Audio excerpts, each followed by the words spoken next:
We are live. All right. Okay, here we go. Good morning. Good morning, everybody. My name is Jordan Mosley. My co-host right here, Stephen Untied. Can't handle my damn headphones. How's it going, everybody? Good morning. It's Monday, y'all, so just, not bear with us. But Riding on the struggle bus. Oh, man, I'm not mad at it. You're struggling like some of these NFL teams and stuff like that. Oh, man. Playoffs, man. Jeez, look, get it together a bit, dog. How you doing today? I'm good. Yeah. I'm good, of course. Monday morning, more football to be played tonight. Football all day yesterday. It's a good day.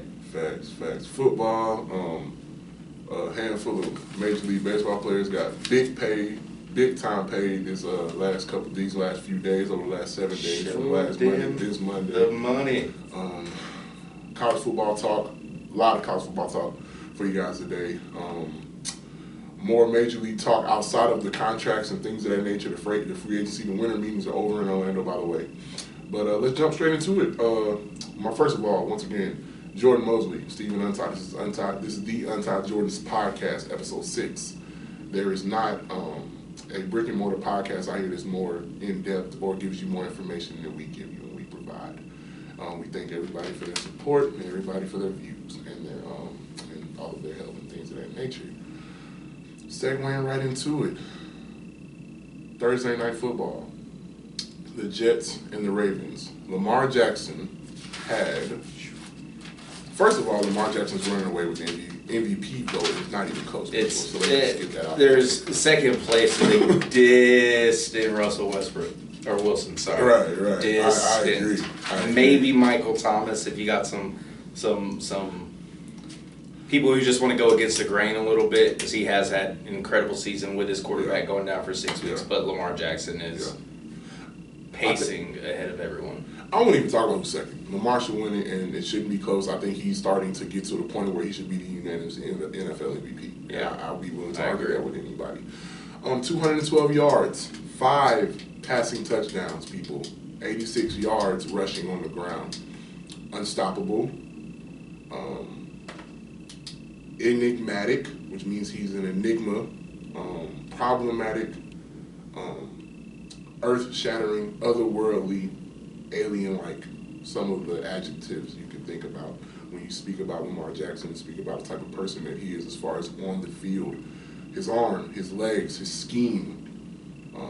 If you guys haven't noticed, he's really emphasizing like the seam routes, which means on a football field, up the seam routes, up the hash marks, those white ticker lines that you guys see on the football field. It's a lot of people running straight ahead on angles, corner routes, post routes, and stuff like that up the seams. Like he's killing the seam route game this year.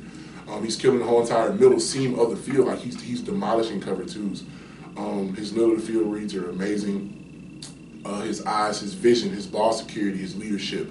I think the entire NFL, not really literally, should send Lamar Jackson an apology for sure. Because and this will get to a point I'm going to make later with the NFL all-time 100 team. Shame on the NFL for not voting Ozzie Newsome on as an all-100 NFL guy, because not only was he one of the best tight ends of all time, but he's the reason why Lamar Jackson's in Baltimore. If you guys remember, he traded back into the first round to go get Lamar at the 32nd pick, who also had a really, really nice emerald jacket on the draft night, if you remember that. It was a really nice emerald green jacket.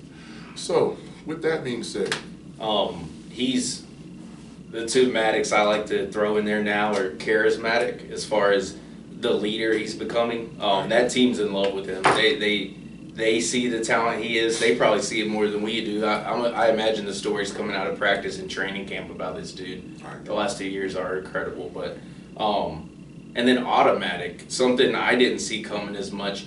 The dude doesn't miss wide open receivers. They might drop it, but he has gotten to the point where, because of their rushing game, no one's getting a pass rush on him. If they do, he takes one step and he's gone. So when he steps back in the pocket, it's been a clean pocket for the most part. And he has stepped his game up as far as his vision on his second read, his first read. But he's throwing to these wide open guys, but he's not missing them at all. He's hitting them in stride. And like you're saying, up the seam, that's a slightly easier pass than, outside the numbers, just on the fact that it's shorter. Exactly. People don't realize the football field's 53 yards wide. It looks like a simple screen route. Right. The quarterback's really throwing it 35 yards across the field, 25 yards across the field. It's not as simple as it looks. I agree. And so throwing it up the seam, you're throwing 40 yards, and you're keeping that 40 yards about 40 yards in the air too. And he's hitting those guys, with unworldly accuracy. He has 112.8 QBR, one of the highest we've seen this late in a season. Besides for, I think, 2 or 3 other quarterback seasons. One of a handful of quarterbacks in the NFL history to have multiple games in a season with a perfect quarterback rating. The kid's he's not from planet Earth. And I give a lot of that, like we've talked about before, Greg Roman's putting together, just perfect game plans. I think they've scored over 40 points 4 times now, right. Which just doesn't happen very often at all. He has success with mobile quarterbacks. Look at some of the work he did with Colin Kaepernick out in San Francisco during the years when he ran into Ray Lewis, etc. With that Super Bowl that they kind of gave away for Ray. Oh, my bad. The Baltimore Ravens won. My bad. And I'm wearing a Miami Hurricanes t-shirt. I'm a big-time Miami Hurricane football fan, so I can take a dig at Ray Lewis. He's one of my favorite players, so don't judge me. The New England Patriots, Spygate number 1,348. I don't know where to go. I don't know where Spygate wrong now. I'm losing. I lost Finch's account, guys. It's ridiculous. The least respected dynasty of all time if they keep going down this route.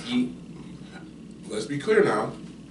I'm innocent until proven guilty in the court of law. They've been proven guilty already. No, they haven't been proven guilty. This is all this comes out. No, I mean the first one. Well, I won't argue that. That's not what we're talking about today. But I will say this today. Jay Glazer came out yesterday on Fox NFL Sunday and said that, and he put out a clip. Basically, the long story short of the clip was this. Bengal security was talking to a Patriots employee, the person who was videotaping. He said, hey, what is this going on? This, that, and the third. This can't be taking place. Hey, we can eliminate it, we can clip it out, we can cut it out before it ever hits anything to be seen on television, et cetera, et cetera, et cetera, et cetera. The Bengals weren't going for it. They called NFL security in. Then you end up having the news. Now, if an advanced scout was genuinely doing that, then okay, is what is, shame on him. But by the same token, nobody in professional sports plays all the way fair. Hell, nobody in college sports plays fair. But that doesn't give me, or that's not me gratifying what happened. That's not me saying it's okay. It's just the fact that, it is what it is. But by the same token, I don't think that with or without this situation, I don't really think that they would have struggled against the Bengals yesterday. However, this is what makes them guilty. I'm gonna get back on your side. Jay Glazer not Jay Glazer, but the rest of the cast that day said that, hey, we don't know, they don't have anything on Zach Taylor to know anything about him preemptively up to this season. So, what can you do?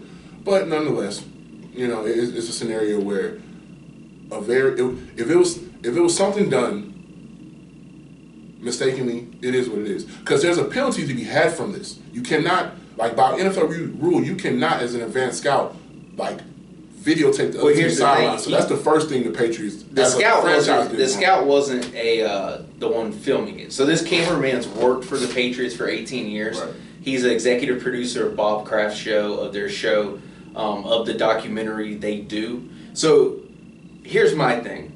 Why 100% no one will be able to convince me that they didn't know what they were doing or that they were cheating. 2 reasons. One, this guy's worked with the Patriots for 18 years. The security guard on the camera comes in and knows the rules, knows that he is not allowed to film anyone he's not allowed to film anyone on the Bengals sideline. It's against the rules. The cameraman has been working for 18 years. He knows that rule. If the security guard that works at the stadium 2 days a week knows that rule, then he knows that rule. Let's cut to the chase. Not just that. I want to ask you a question. Let's cut to the chase of it all. What do you think makes them? And I'm not granting the track. But I'm saying in today's day and age, in today's NFL, the Bengals are trash. No. Here's a go. Let me finish. What advantageousness comes from it? Now, granted, there was an error to be made. I get that, but like, were they not going to beat the Bengals yesterday? Even if they just beat them by a field goal in a way greater game than the score that was yesterday. I think it was 32-15, 32-10. Oh, absolutely, they're going to beat them. But here's the thing: in the first Spygate, they talked about Seth Wickersham put out a story in 2015 where he talked about the reason the Patriots filmed everybody's games and kept that footage is they make files and they have it separated by teams and they have it separated by coaches, including defensive coordinator, offensive coordinator, head coach. So they take strategy. No, but it's illegal to have these filming the sideline. You can film the game. That's why the all 22 tape doesn't show the coaches. Right. It just shows the players, and because of this rule, and I don't agree with the rule. I think stealing signs should be a part of the game. I think it makes it more exciting. It makes. I disagree with you on that because this is what, and I coach now. This is where you kind of overcooking my grits, if you will. I'm a Southern boy, so I eat lots of grits. Hey, now this is the thing. Now, as a coach, you could be a great cheater and not be that good of an X's and O's guy. And you come and scheme me out of a win. Or, you come and finesse me out of a win. I'm not going for that. That's what they've done for 15 years. That's my point. Because the first Spygate, they get fined $500,000. Belichick himself gets $250,000. They lose draft picks. But what I'm saying, that's guilty. I can go for that. But what I'm saying is this. It's the same thing. Right. But what I'm saying is this. Bill Belichick isn't short of coaching knowledge or anything of that nature with or without any of these situations happening. Now, the Super Bowls and the legacy that is the New England Patriots, that's to be said. That's to be at question in relation to... But it has to be now. Right. You do something one time, it can be a mistake. If you fool me once, shame you do something over and over again, it's your character. Right. Fool me this once, this is Belichick's character. Win at any cost, skirt the line. They've always done it. With the Deflategate thing, they did it, but they have an out. So in the first Spygate, they told the people that if you get caught, tell them it's for a documentary and you're working on a TV crew. That's what they told them. I was just about to get to that. So it happens again, and what's his excuse? Oh, I'm just working for a documentary crew. He says, okay, let me see the footage. Why do you have 8 to 10 minutes of just the coach's sideline? That has nothing to do with the scout. He says, oh, well, I didn't know I wasn't allowed to do that. That's a lie. He knows you're not allowed to do that. I don't know. I feel like this. He's been working for him for 18 years. I'm not knocking that, Steve. I feel like it's time to move on because I hate talking about stuff like this and like letting it oversaturate the show. But at the end of the day, like the Patriots cheat. It's a big deal. It is what it is. If you ain't cheating, you ain't trying. But by the same token, I would really have loved to have seen one day, and this is a conversation to never be had, but this is just hypothetical. I would love to have seen what's going on or how the New England Patriots would look if none of this ever happened. Spygate, Deflategate, any gate, whatever. I truly don't believe anything would be different. I don't disagree with you. I don't, but here's my thing. So the Saints get suspended, Champagne gets suspended for a year, and everyone else gets fired on their team because of Bountygate. So that was paying players to hurt other players. This is worse. That's not cheating. Now that's rewarding overly aggressive. Incentive-based football. That's incentive-based football. It's wrong because of the brutality of it and because these are people's lives. But at the same time, that's not cheating. What the Patriots doing here is so much more egregious. If this is found out that Belichick knows, and it probably don't, he probably hasn't insulated enough where he'll never get caught, he'll never be implicated. But if he knows, it's either ban or multiple year suspension, because this is worse than what Champagne did. At the end of the day, because of the conversation we argued about in the car on the way here, the business won't allow for that to happen. And at the end of the day, it's a such thing as getting away with. It's a such thing as actually getting away with murder. Oh, I think he's insulated. It won't ever come back on him. So. Well, who's to say? I mean, NFL security teams, they're hell. They're something else. No broken hair from Patrick Mahomes. He didn't really much look like it yesterday. He had an amazing game in the snow game against the Denver Broncos. One in particular, post route he threw to Tyreek Hill. He threw the ball. He almost outthrew Tyreek Hill. That's how I know that he's not really worried about that broken or the sprain. He had a nasty sprain from what Andy Reid said earlier in a presser this week before the game yesterday against the Denver Broncos in Kansas City. The Carolina Panthers owner, David Tepper, is saying that he wants to see, with his own 2 eyes, a healthy Cam Newton, healthy, quote unquote, for at least 2020. He has a $22.1 million contract for contract money amount remaining on his deal. If they were to cut him, they would have had to eat $2 million in owed money to Cam Newton. They would have had a $19.1 million cap hit. So they feel like they're going to keep him for the 22 or 21.1, and then from there be able to give him 1 year and see what they can do. I'm not mad at that. Carolina Panthers, y'all need to wake up and smell the coffee. The best thing that ever happened to y'all's franchise is about to be out the door if y'all don't treat it right.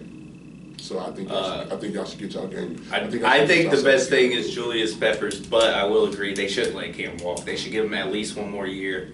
I mean, I won't argue with you that Julius Peppers is the best Carolina Panther to ever play, but the best thing that ever happened to the Carolina Panthers easily Cam Newton by them coach. Oh, I mean, yeah, the sales just from 2015 made their franchise almost 20% more profitable. Exactly. But I agree. I think he should get another chance. I think Trubisky should get another year. Mitchell Trubisky has played himself into them picking up his 5th-year contract. His last month and a half, he showed out. Now, granted, the Chicago Bears are eliminated from the playoffs, but go back. My facts. Well, I mean, I don't think I was gonna worry about them in the war It's the Vikings. Anyway. It's the Vikings. But most consistent player. Well, yeah, like I was saying, I just feel like ultimately with that whole situation, how that plays out, like. Consistency produces longevity in sports. So, I myself personally feel like Mitchell has played himself at least into a 5th-year option extension going forward. So we'll see. Overall, what I think Mitchell Trubisky would do in Chicago, hell if I know. Don't give me the line. But the NHL, hazing/harassment situations have been going on in the NHL for over 25, 30 years. But now it's starting to actually, SHIT is starting to hit the fan, if you will. Bill Peters, the Mike Babcock, and the head coach from the Dallas Stars were all 3 coaches who were fired over the last 10 days for different harassment and hazing accusations that have come up to the front office and things of that nature. So I really think that it's it's really weird. But there's hazing in all professional sports, let me be clear. But by the same token, I just feel that it's not really necessary in any sport. But they're also setting up a whistleblower program in the NHL, which is kind of like a glorified snitching program, which is cool because it should be talked about. But what exactly happened? Do you know? Well, this is all I'll say to it. None of these stories, because I don't know much about it, to be honest with you. I know a lot about it, but I don't know much as far as the details you're asking me. Because nothing has been put out specifically, but I will say this. There was an interview on Outside the Lines last Tuesday. Guy, former NHL player, he comes on the show.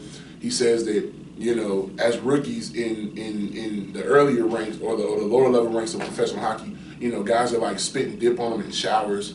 He's getting paddled with goalie sticks. Stuff like that. Stuff that not only is really weird, but just absolutely grotesque and gross. Yeah, there's never a space in my life where I can allow another human being, man, woman, and child to spit on me. Yeah, you spit on me. You got me all the way chopped. If you're above 5 foot tall and you spit on me, you're getting slapped at the least. I mean, that's I think one of the most disrespectful things you can do to another human. Right. It's just I don't know. Maybe it comes from watching old school. This is my ultimate thing on that.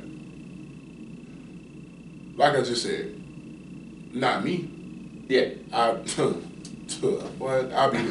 the last. I wouldn't, and y'all know I don't like too much curse on my podcast, but I'll be the last son bitch you spit on. I promise you that. Yeah, I don't. That's always been one of my things. But see, my thing, I just also feel like if I'm seeing that as a vet or something like that, or if I'm seeing that if I'm a youth and I'm seeing that, then speak on it. That ain't right. Yeah. Let that be known that, hey man, y'all dead ass wrong for that. So I'm actually we can fight about it if we go on me. If you don't like how I feel, because I stand on how I feel about it. We can fight about it too. I'm a proponent of verbal bullying. I think that kids are a little bit too soft nowadays. I don't think I grew up with sticks and stones will break my bones, but words will never hurt me. I'm not a fan per se of verbal bullying, but this is what I will say. I think constructive criticism is that I think the sensitivity to constructive criticism in the world we live in is at an all-time high. But we're getting off the point. Back to sports. Adam Jones, he's going to Japan. He's hinting that he's taking his last swing in Baltimore for the Baltimore Orioles. He signed a 2-year, $8 million contract with the Oryx Buffaloes over in the Nippon Professional Baseball League. That's the number one professional baseball league in Japan. Guys like Ichiro Suzuki, what's my boy's name? Daisuke Matsuzaka, Masahiro Tanaka. Thank you, Masahiro Tanaka from the Yankees. Hideo Nomo, all-time great pitcher from the LA Dodgers in the 90s. If you remember the Air Nomos, one of the dopest baseball training shoes of all time, one of his shoes. So, Ichiro Suzuki, best Japanese baseball player ever in the history of Major League, they all came from his league. So it's really cool to see a guy on the back end of his professional career, 5-time All-Star, 3-time Gold Glover, 1-time Silver Slugger with a 33 home run, 108 RBI season in 2015, if I'm not mistaken. So it's really cool to see a guy who has really legit MLB clout take his career on the back end and go see it in Japan on the back end. I thought that was really it's what I thought Kobe was going to do after the holdout. And when the season didn't start till Christmas Day. Well, a lot of people thought that was going to happen. And there was some news that went out that Kobe went overseas. But this is what happened with that. Kobe went overseas to get blood protein put in a knee by the same doctors who do blood protein for Dirk Nowitzki. No, then he did go play in China during the holdout. Facts. He got paid. He was getting paid $1 million per game to play there. Through Nike, because Kobe Bryant is the biggest basketball figure in China. In China, for sure. Not close. For sure. I was in China 3 years ago. So he learned to speak Mandarin just to advance his business in China. As you should, because he's a borderline genius. For people that don't know, he speaks 5 languages. Grew up in Italy, so he's had to learn different cultures throughout his life. Kobe Bryant to me is definitely the Renaissance man in the NBA. Oh, he's a savant. He's very savant-esque. He's very, when he dresses nice, he looks nice. He's always got his family with him. He's a very tasteful guy. Kobe's got great taste. You can tell. If you went to Kobe Bryant's home, he's probably got nice wine from the 80s, stuff like that. He's got a good taste. Seems like a guy's got a lot of good taste. Speaking of good taste and things, what can you buy for $245 million? I'll tell you what you can buy for $245 million. For 7 years, you can get Anthony Rendon, the third baseman who's now a Los Angeles Angel, former World Series champion of formerly of the Washington Nationals. 7 years, $245 million to go play third base for the Los Angeles Angels. He's joining Mike Trout, who is currently 2 years into a $426 million contract. It's ridiculous how much money they pay baseball players. With that being said, they were hoping in LA that they can get him and Madison Bumgarner to get there, but that didn't work out. Madison Bumgarner, a 5-year, $85 million deal to the Diamondbacks with a $15 million deferment, which means the last 15 of your 85, you got to make it to 70 to see it. That's just how they're looking at it. A little bit of an older guy. He's not the same pitcher that he was at the age of 26, 27 when he was winning World Series MVPs, et cetera, things of that nature, but he's definitely one of the better pitchers in baseball. Honestly, at 30 or under. A little bit underpaid top 10 for what I thought. I thought Madison Bumgarner would get $100 million a year just because these contracts are so ridiculous. The thing of it is he's a name. The thing of it is this. Okay, we look at Garrett Cole, 9 years, $324 million. By the way, guys, that's $10,070 per pitch. Ridiculous. That makes no sense. But a guy like Garrett Cole, they're hoping that out of 9 years of a contract, they're going to bring them at least 3 World Series with already the murderer's row of talent that they have in the field. But with Madison Bumgarner and the Arizona Diamondbacks, Arizona might end up Matt Bum might be there for 2 years. I lived in Phoenix in 2017. They do a very, very terrible job of getting players and keeping them. This is what I mean. They acquired a guy named Zach Greinke from the Kansas City. Was he the Royals or the Brewers? Where was he at before? I think he went to the Royals. He started at the Royals, then he went to the Brewers. Zach Greinke was in Houston. No, that was last year. Because you're talking about before he went to the Dodgers, right? Zach Greinke is in Houston now. Yeah. I totally. But yeah, you're talking about when he went from Arizona. For some reason the Brewers traded him to Arizona, and then Arizona was like, Okay, you're going to the Dodgers. For 9 years, $324 million, Garrett Cole better finish in the top 3 in Cy Young next year. Every year for the next 5. No, I understand. Right That's now. a little bit. No. I get you. No, I get that. These contracts, what's so ridiculous to me is, like, you're not even the same person you were 9 years ago. You're going to be the same baseball player? Like, I get they're all paying for front-loaded. It's all about how the game adjusts to you over time, of how you can be able to continue to go on and go out or not go forward. If anyone was going to play forever, I thought it was going to be Pujols, but I don't know if he just... Albert Pujols is still playing for the Angels. But he's not playing at Pujols level. He's serviceable. All-star. You know No, he's good. Let me ask you a question. You know how hard it is to hit a baseball? I do. Okay, then. So you're serviceable. You can always hit a baseball. By the way, speaking of baseball, before I jump to my next point, my Atlanta Braves, Josh Donaldson's on the market, guys. He only wants $100 million over 4 years. We need my Atlanta Braves to come on and go get somebody. Dallas Keuchel on the market right now. He was a great pitcher for us last year. Josh Donaldson, by way of ESPN.com's baseball rankings, they got him as a top 15 free agent. He's only looking for 100 plus over 4 years of the market because he's over 30. I think he's like 32, 33. And he was just the National League Comeback Player of the Year. Like, come on, we got on our team. I think it'd be a good call to re-sign the Braves. For sure. But I also feel like we got to get Craig Kimbrell, Brad. Like, last year, pitching killed us. Yeah, and Ronald Acuna, like, doing stupid stuff on the base paths, but that's a different conversation for a different day of baseball talk. What's that 40-40 club, man? Right. But who's to say, right? And you're exactly right about that.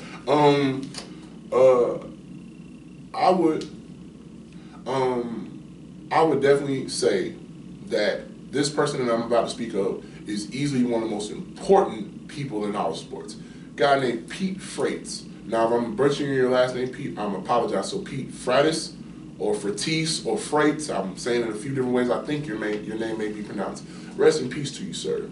We appreciate your service, that your purpose was served while you were here on Earth. He created the ALS Ice Bucket Challenge. Over $250+ million in research has been recouped from the process since he started that. So for people who talk about wanting to make a difference in your community, look at Pete Freitas. He made a direct impact in his community, and he did something, and he created something fun. Like, that was a whole 1.5-year trend. Like, anybody who's, like, famous movie stars in the world were taking the Ice Bucket Challenge. People who wouldn't even think about doing something that trivial with their day.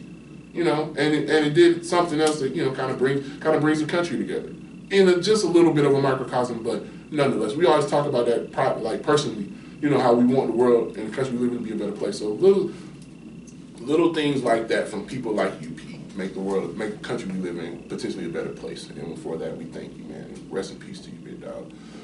Army-Navy game. Navy ran roughshod over Army. I would definitely say that Malcolm Perry is his name, if I'm not mistaken. Yeah. 300+ yards rushing, 3 touchdowns, 20+ carries. It looked kind of like how a Navy-Army game would look years ago, but Army's really competitive now with Todd Monken as a head coach. So, I think that'll like seeing that next year will be interesting because I like watching the game. For many years, I stopped watching it because it wasn't competitive. But yeah, Navy now it's more of a competitive. It's more of a competitive I just don't understand why they choose to play a primitive style of offense. Now, I understand it works sometimes. Because you can't get the type of athlete that want to do anything worth a damn football-wise. Like, think about it, bro. If I want to run a spread offense, I'm not going to get Joe Burrow. Put it like this, guys. I'm not going to get any of the guys that I'm about to name in a few minutes on the Walter Camp All-American team to come play at Army or Navy. 2 reasons. Number 1, I'm not going to the surface. And number 2, I'm not running the triple option, spread option, power option, any of that. And also, they broke a winning streak Navy broke an Army winning streak Saturday with that win. And by the way, they brought home the Commanders in Chiefs trophy, which was in play this year. Because, sometimes Air Force have the best year and they'll win it by default type thing. And they won't play Army or Navy. Yeah. Just a little tidbit for you guys out there because they play for a big gold trophy called the Commanders in Chief trophy. So, pretty cool. Excuse me. The Commander in Chiefs trophy. They threw 1 pass. And it was a touchdown. Right. The whole game. That's what I'm saying. Like it's a really old school way of playing. I mean, it is fun to watch that style every once in a while, and I guess getting it once a year with those two teams playing is fun. It's like watching Georgia Tech with Paul Johnson. And I agree. Versus UJ, like, it was bad football for Georgia Tech, but it's like they're so disciplined. If they didn't make Georgia be disciplined, they might have beat them. And Georgia has some really good teams in the Paul Johnson, Georgia Tech. Yeah, it's hard to blow out a team that runs the ball as well as they have traditionally. Well, at the end of the day, you're fighting time and possession. Yeah. That's what it is. Let's go, guys, to college football. College football coaching careers will continue. Steve Adazio at Colorado State now, head coach, former Temple Boston College coach. This will come kind of fast, guys, so just tune in ear-wise for a second. Jeff Scott, the head coach at South Florida, former Clemson offensive OC, along with Coach Tony Elliott. He is the first, and since 2008, he's the first coach to defect from the Clemson conglomerate since 2008, so it's really dope. Excuse me. And he became the co-OC in 2008 as well. So let me also put that out there. That being said, Willie Taggart has landed at Florida Atlantic. He's taken over for Lane Kiffin. I would like to say he'll do under the number of wins that Lane Kiffin had at Florida Atlantic, because you don't got the same kind of recruiter, and I don't think you have the same type of offensive mind, because offensive mind wise, like Lane Kiffin's still one of the top 6 or 7 coveted minds play calling wise in college football. It's not even close. Mike Bobo is returning to the SEC, but he's not going back to the Georgia Bulldogs like a lot of Bulldogs fans thought when he found out that he was leaving leaving Colorado State. He's going back to the University of South Carolina. He was going to the University of South Carolina to join up with Will Muschamp to be the offensive coordinator. Hopefully the University of South Carolina can have a respectable offense, because they haven't had a respectable offense since the Alshon Jeffrey days, in my personal opinion. Notre Dame, they fired offensive coordinator Fred Long. I think that's somewhat of a reflection on Brian Kelly, and I think that's also kind of in college football, when coaches start to fire coordinators, you're the next guy you're going to be the next guy fired that next offseason if you don't get a coordinator in here and work it down. So that's kind of a unspoken kind of hot seat announcement in my eyes, for Brian Kelly. Mac Brown. One of the best things I saw in college football all year was seeing Mac Brown back on the sidelines. He came back in, he meshed really simply. I thought it was really cool to see him. He signed a 1-year extension in North Carolina. Being a Tar Heel fan, it was good to see any kind of buzz around our football program. It's just not there. He stole a couple of in-state high-level recruits from NC State, from App State. Right. He's that's really where he comes in. I think he's going to shine. I don't know if he does too many X's and O's, hands-on coaching, but I think recruiting he's one thing I will say is this: he did a really good job of reaching back into his alumni. What I mean by that is this: I happened to meet Mac Brown earlier this year in August, same weekend that we met in the alleyway for college football kickoff weekend. And I met him, and I also met Dre Bly. Dre Bly is an all-pro, Pro Bowl level cornerback. He had 13 interceptions in the freshman year at the University of North Carolina Chapel Hill. Still, I think, an all-time freshman record in college football for interceptions by a true freshman. That being said, he's the defensive back coach / passing game defensive coordinator on their staff. So when you have guys like that on your staff, you put yourself in a position to be ridiculously successful no matter what you're doing, in my personal opinion. That's been our most successful recruiting package as far as group of players, our cornerbacks and DBs. We've been getting higher and higher level recruits every year. Well, that's the reason behind it, because Dre Bly's out there recruiting his ass off. So big shout out to Dre Bly and the North Carolina Chapel Hill football program. Marcus Arroyo, the former offensive coordinator at the University of Oregon, is going to UNLV. He's going to be the head coach there. Chad Morris, the former head coach at Arkansas, who laughably got blown out by a Division I AA school earlier this year, is now the offensive coordinator at Auburn. So, Bo Nix, in a Deshaun Watson-esque offense going forward in his time at Auburn. I think that's going to be really scary, because he's not nearly the athlete that Deshaun is, but he's all the passer. I wouldn't say all the passer, because Deshaun was a special passer in college, but he's a great passer, and he's a great passer, and he's an even more he plays with, and he has even more moxie. He just has that je ne sais quoi about that oomph. You know what I mean? That it factor about himself. He's got that look. Deshaun's a gamer, so I think Deshaun's got it too. And I know what you're saying though. Like it's like that first game against Oregon. Right. I mean, just super clutch. I think speaking of Mac Brown, I think he recruited one of those kids, Sam Howell. The quarterback from Carolina is super Who was the clutch. SEC freshman A lot of of the year, mocks. by the way. Yeah. Could have been ACC Player of the Year if they could win games, but Totally disagree. The ACC Player of the Year was either 16 or 9 for Clemson. That's what I'm saying, but he's in the conversation if we win 9 games. Sam Howell. Because Clemson's supposed to go undefeated and beat every team by 30, and if Sam Howell they beat Clemson, so they win 9 games. Howell and and the North Carolina Chapel Hill Tar Heels were even playing in the Orange Bowl as the ACC runner-up, Sam Howell wouldn't even have been in close in the conversation. Now let me not. He's in the conversation now. I mean, it's not a long conversation. Now the season's over, he's basically a sophomore now. Like, nobody cares about Sam Howell's freshman year at this point. It's over with after bowl season. Or did they even make a bowl? Yeah, they made a crappy bowl. Yeah, there we go. That's what I'm saying. So much for your quarterback. No, I'm just kidding. No, he's good. He's a good one. I'm biased on Sam Howell because he beat my Hurricanes. There you go. I understand. So I was at that game. There you go. So I'm butthurt behind that. I'm not even gonna lie. Ed McCaffrey taking over at Northern Colorado, multiple Super Bowl champion. Number 87 for the Denver Broncos back in the day when most of my 90 babies watching were kids just like myself. Steve Adazio, once again, like I said, he's at Colorado State. I'm mentioning this again to make a point. He was the O-line coach of Florida during the Urban Meyer glory years. Mark and Marquise Pouncey both reached out on social media and gave an endorsement to the type of man he was. I think it's really cool that a guy who isn't coaching at your alma mater anymore gets a job and you go out of your way and then you go out of the busy haste of your day being a dad, a brother, a husband, etc., a professional athlete, and you just recognize and let the world know that the type of guy they get. That goes to show you the type of effect they had, the type of effect he had on those kids, on those guys in Florida down there in those trenches. Cam Akers. He's not playing in the Sun Bowl. He is choosing to go against. He's not playing in the Sun Bowl against Arizona State. A very fiery, passionate Arizona State team led by Herm Edwards, by the way, who I feel like should have got National Coach of the Year, but I'm gonna leave that alone. Cam Akers won't be skipping the bowl. I feel like this, and this was a point that was made from a friend, so I appreciate you, friend. So I'm about to drop this point, and not a comment from today, but just from conversation last week. There's 6 months until the draft if I don't play in my last bowl game. Why the hell would I not play in my last bowl game? You're asking, why would you not play? There's 6 months until the NFL draft from my bowl game. If I skip it, why the hell would I not play in it? Now, granted, I could get hurt and things of that nature, but one thing I believe in and one thing I think is a fact, anybody out here that's a professional athlete would agree with this. If you play full speed, the likeliness of you getting hurt is so ridiculously slim, it's not even funny.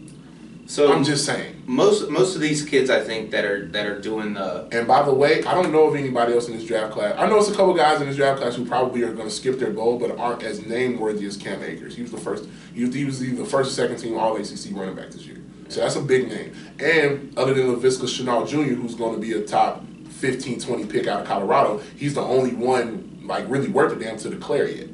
So just saying. Well, I think they do it for a couple of reasons. One. Your obligations for the college are so high, and I think they graduate in early December, so now they're done with school, and you're still obligated for the next 3 or 4 weeks to do Clemson things or whatever things, and I think they do that to open up their schedule to start working out. I don't think people understand that in college you only get 20 hours of practicing a week. You're good. So with only getting 20 hours practicing a week, you have to work out on your own. Right. And I think these kids know that, so they're quitting early so that they can start working out for the draft specifically. Get an agent, all that kind of stuff. Reports are coming out saying that DeAndre Swift has decided to enter the NFL draft. The number 1 running back in the country, in my opinion. I would love to see him just go to a really, really, really good team with a really decent O-line. Because DeAndre Swift just played behind, in my opinion, the best O-line in college football this year, not named LSU. Okay. So, Andrew Thomas will be a top 10 pick, et cetera, et cetera. Will be the first tackle off the board. You can't really say stuff like that nowadays, who knows. But just moving forward, guys, SEC, well, this is just a bunch of awards. So I'm just going to start giving you out. Not a bunch of awards all over the place. Heisman, SEC individual awards, College Football Hall of Fame, the Walter Camp All-American Team, and everybody who won a College Football Award for the last week. So here we go.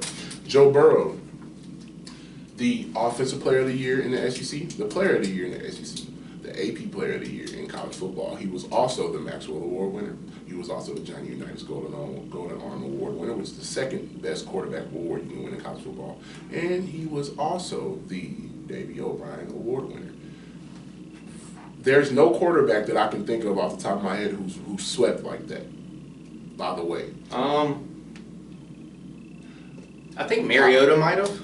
Heisman, Davey O'Brien, Johnny Unitas Golden Arm Award, Maxwell Award, and the AP Player of the Year. I don't know. I think when a quarterback wins the Heisman, I think they just about all do that. Yes and no, because you gotta also there's some years where a quarterback can win a Heisman, but he may not be the best player in the country. I think different conversation for a different day. I think Lamar Jackson actually did so similar to that. The statistical year he had was so much better than everybody's. But just like this year, he has stats this year, but he's a human highlight reel. Like you remember the run against Syracuse? It was ridiculous. I mean, there's already. I remember a run he had in high school. Right, he puts the brakes on and dude just flies past. Just walks in the end zone like he's walking the street to get a burger. Like it's crazy. Way too early 2020 Heisman race. Justin Fields, Ohio State. Trevor Lawrence, Clemson. Mac Jones, University of Alabama. Bo Nix from Auburn University. Slovis, Caleb or Kalen Slovis, quarterback, Southern California, number 9. Give him a look. Film-wise, highlight-wise, kid can play, kid can really throw it. They didn't know what they were going to do after getting JT Daniels, and he came in and he's making, I think JT Daniels is thinking about entering the transfer portal, so go figure. Jalen Waddle, Jamar Chase, and Zeus White from the University of Georgia are all like early candidates and stuff. That ranking came in that order because that's what the Las Vegas Sportsbook dropped Sunday morning, the night after the Heisman dropped. I trust Vegas for this one. I'd go with Fields. Trevor Lawrence. Okay. Trevor Lawrence should have been a finalist this year over Chase Young, but that's just my opinion. I felt like, now let me be clear, because I know I'm going to get a lot of backdrop on that. I feel like Chase Young was the most dominant defensive player of the year, but I also feel like Trevor Lawrence was the most underappreciated and under-awarded quarterback. Like, he ain't been in New York yet. What y'all waiting for? The kid's a baller. Like, come on now. I ain't cut that out. He underperformed for the first month and a half, and they're holding that against him. Well, I mean, what can you do? That's when everyone else puts up their numbers. He put up his numbers. He couldn't perform that bad. They won games. He put up his numbers playing against the ACC, whereas everyone else puts up huge numbers before they get into their conference, for the most part, you know. I can go for that. And he just didn't. So I think that hurt his early stock, and it just never rose from there. I can go for that. With the Heisman race, obviously Joe Burrow won it. 2,608 total votes, 841 first place votes, 90.7% of 90.7% of the first place trend of the vote. That's a record. 93.8% of the overall first place vote. That's a record.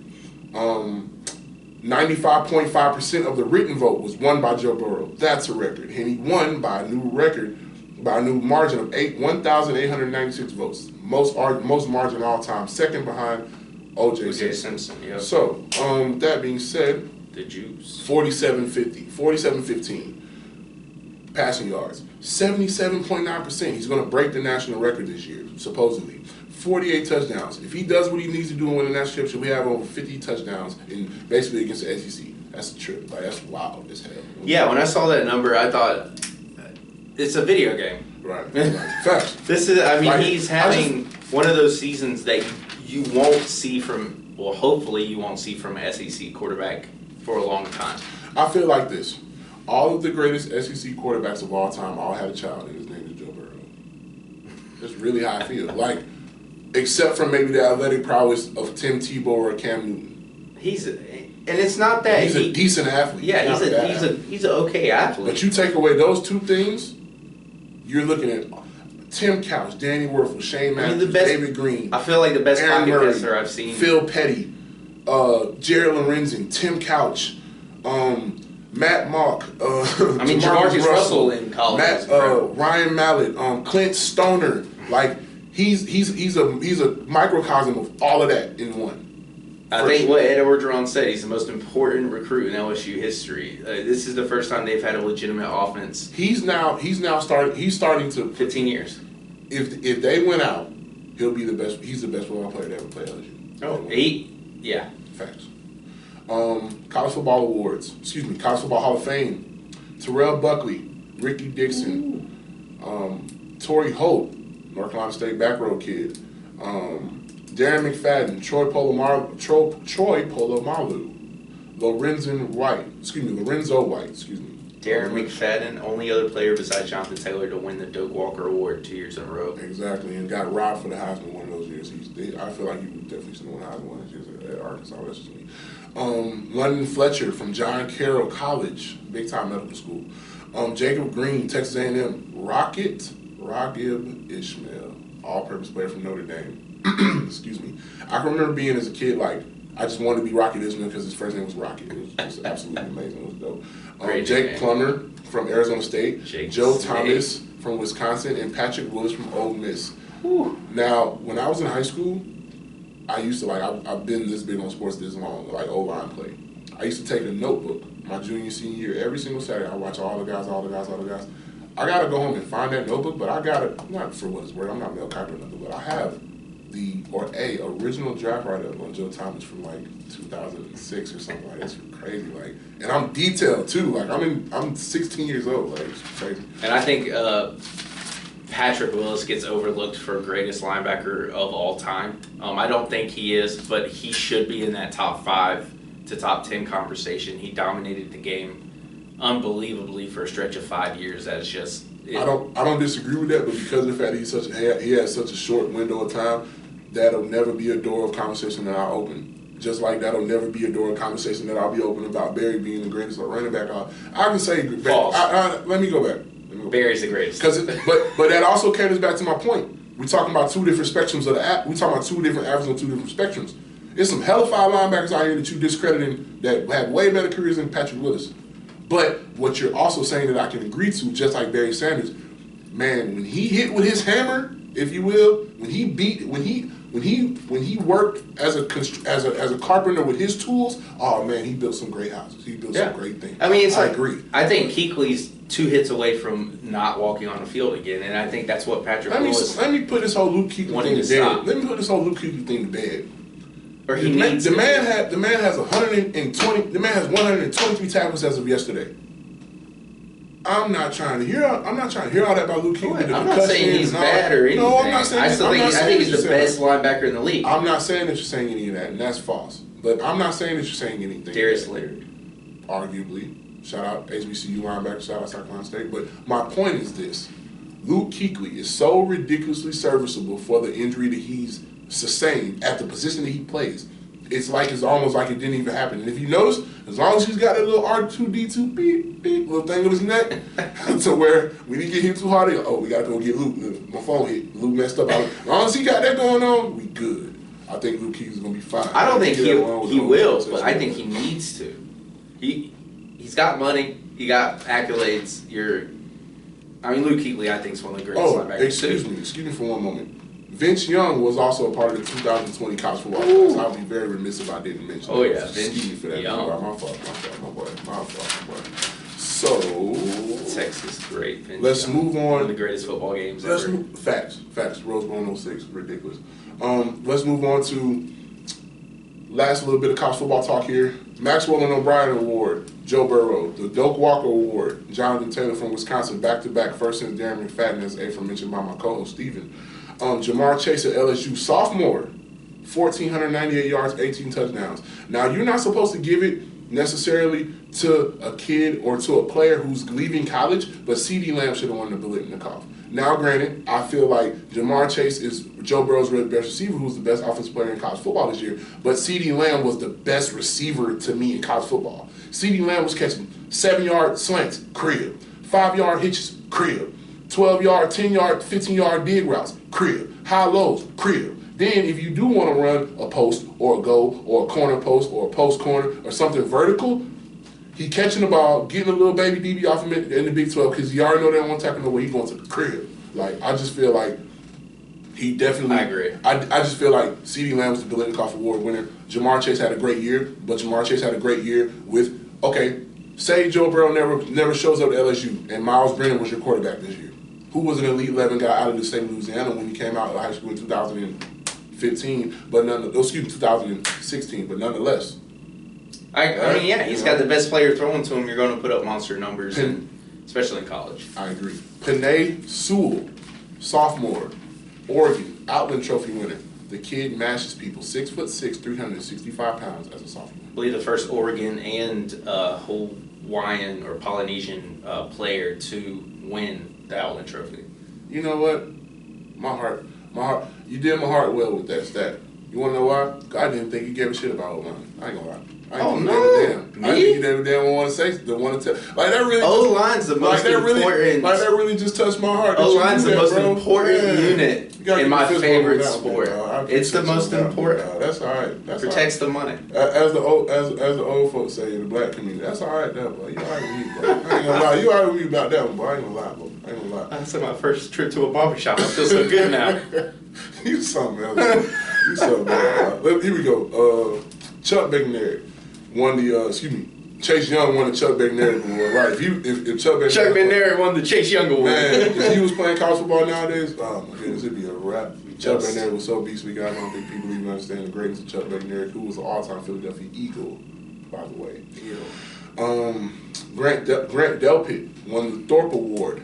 LSU. He should send a Christmas card to Derek Stingley. Yeah, I was about to say, isn't that their second best corner? Nah, he's going to be the number one safety off the board. Yeah. But nonetheless. Delpit had a great season. Nonetheless. Rodrigo Blankenship. He's probably my favorite college football player now because I remember a couple years ago they dropped a meme. They said, you know, it's just like when you're waiting for something, you're just hoping that it happens. They had a picture of Rodrigo at the national championship and his goggles looking up at the score, but like, are we going to win the game? Like, is it really happen? It was just hilarious. So, Rodrigo Blankenship's easily one of my favorite guys in football. Before I meet y'all. And Max Duffy, Australian punter, won the Ray Guy Award. Just putting that out there. Just looking at Rodrigo Blankenship, it makes me wish someone had taught me to kick when I was younger. No offense to the dude, but he looks like a non-athlete. Right. He looks like he knows pi to 700 digits past zero. Right. Like the dude. You saw him walking down the street. You're like, you know, just stereotype bullshit. But he was thrown in his locker by football players in the 1980s bully movie. Right. He wasn't the football player winning the game, get carried off the field, and the highest score in the history of Georgia football. Or he's a super dope guy that just wears kicking goggles. Who knows? No, I'm talking about when he was at the award ceremony. No, facts. But I'm just saying, I'm saying that to say, those specs are like, that's a trademark look for Rod. Oh yeah, people know him by that, but like he's got to keep that going. It's like Grant Hill. Yeah, you know what I mean. But like, what if? Not Grant. Like what? Like what if? Grant. Which Grant we talking about? The one on the he was on the Magic and on the Horace Grant. Horace Grant. I don't know why that. Because we went to specs and I'm like, he's on Horace. Okay. Yeah. So last thing before we move on with college from college football, everybody.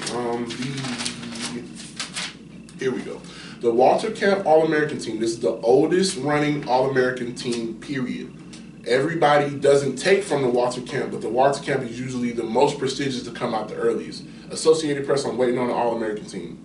I guess that'll come next Monday. Thanks, but no thanks.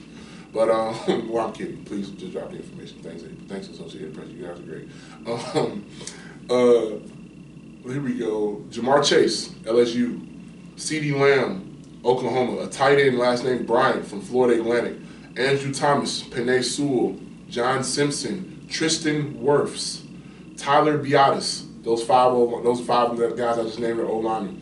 Joe Burrow, Jonathan Taylor, Chuba Hubbard, and Rodrigo Blankenship were your first team Walter Camp All-Americans respectively. 2 receivers, 1 tight end, 5 O-linemen, 1 quarterback, 2 running backs, and a kicker. On defense, we have Chase Young, Derek Brown III, Bradley Anai from the University of Utah, James Lynch, who was the Defensive Player of the Year in the Big 12 from Baylor. Defensive end by the last name of Weaver from Boise State. Defensive Player of the Year in the ACC, Isaiah Simmons, also a top 10 pick. One of the most versatile defensive players in college football if you get a chance to watch him. And he's already dripped out in the 11. I see you did, dog. Linebacker named Bond. I want to say he went from Wisconsin Jeffrey Okuda, the defensive back from Ohio State. Grant Delpit, the Thorpe Award winner from LSU. J.R. Reed, last year's Thorpe Award winner from the University of, Georgia, right? He was a Thorpe Award finalist this year, and he was a part of the defensive backfield that featured DeAndre Baker last year, who was UGA's first Thorpe Award winner. Antoine Winfield Jr., he's a safety from the University of Minnesota. Obviously, he's the son of 14, 15-year NFL team cornerback Antoine Winfield Sr. That name sounds awfully familiar. Right. Number 11 out there. Number 11. A little bit of a ball hawk rover guy all over the field, but a true defensive back for sure. Max Duffy was the last guy on the list. He was the punter for the team. Going straight into the Shrine Bowl players to watch. East-West Shrine Game players to watch. Kelly Bryant, who's fallen off the face of the earth since he transferred from Clemson. Shea Patterson, who hasn't really done anything outside of the biggest games in his career in Michigan. Couldn't really beat Notre Dame, can't beat Ohio State. Kelly Bryant, did he go to Texas A&M? Missouri. Missouri, okay. Horribly. You're right. One of the reasons why Barry Odom don't got a job nowhere, because they thought that shit was going to work and it didn't work out. Tyler Huntley, quarterback from Utah, Pac-12 championship runner-up. O-lineman by the last name of Shackelford, Zach Shackelford? Yeah, I want to say Zach Shackelford from Clemson. And because of the fact I'm wearing my Miami Hurricanes tee today, shout out my guys. Michael Pinckney, who was a second-team All-ACC linebacker, and Shaq Quarterman, who was the first-team All-ACC linebacker, will be featured as Hurricanes on the defense at the East-West Shrine Game. For the Senior Bowl, first shouting out to the HBCUs. I'm a Johnson C. Smith Golden Bull product, so I always got to shout out Black college football as much as I possibly can. Also, by the way, College Football Hall of Fame, Joe Taylor, all-time winningest behind Eddie Robinson, if I'm not mistaken, and Willie Jeffries, HBCU football coach, made the College Football Hall of Fame. His most well-known times were at FAMU, Florida A&M University, and Hampton University. And Dennis Erickson, big-time Miami coach. Yes, sir. College Football Hall of Fame is a little tidbit. Job. Sorry for going backwards. Look, guys, to watch at the Senior Bowl. Michael Pittman Jr., Biletnikoff finalist. Anthony Gordon from Washington State led the FBS in passing with over 5,000-plus yards this year. LaMichael P. Ryan from Florida. Zach Moss from Utah. Colin Johnson, the 6'5" go-getter receiver from Texas. Anthony Jennings from Alabama. Neville Gallimore from the University of Oklahoma, who's also the #1 ranked CFL prospect in the country right now because he's a Canadian guy. A lot of people don't know that. Brian Edwards from the University of South Carolina. Raekwon Davis from the University of Alabama. 6'7", 295 to 305 pounds. The most underrated defensive lineman at the Senior Bowl. If he underwhelms, if he underperforms, he's going to have a long draft day. Longer than it should. He was supposed to be a top 10 pick 2 mock drafts ago. Like, he's been at Bama that long now. He was supposed to come out of school and make his money. But a lot of people thought he had to do some different things in his game. He obviously wanted to graduate. Not a big deal. But he's got to go down there and dominate in Mobile. I'm expecting him to have a dominating performance. Now, on the other hand, who I think is going to be the most impressive D-lineman to see down there that I think is going to come and bring in the last spell to work, Marlon Davidson. He played opposite Derrick Brown Jr. this year, Derrick Brown III this year at Auburn, and had just as much of a dominating year. Number 3. He was either number 3. I think he was number 3 on the D-line because Derrick Brown was number 5. Shout out all the big boys at Auburn wearing the single digits on the D-line. I was fucking dripping out there. I like that. Chase Claypool, receiver tight end from Notre Dame. Bradley Anai, first-team Washington All-American pass rusher from Utah. He'll be an edge guy out there in Mobile.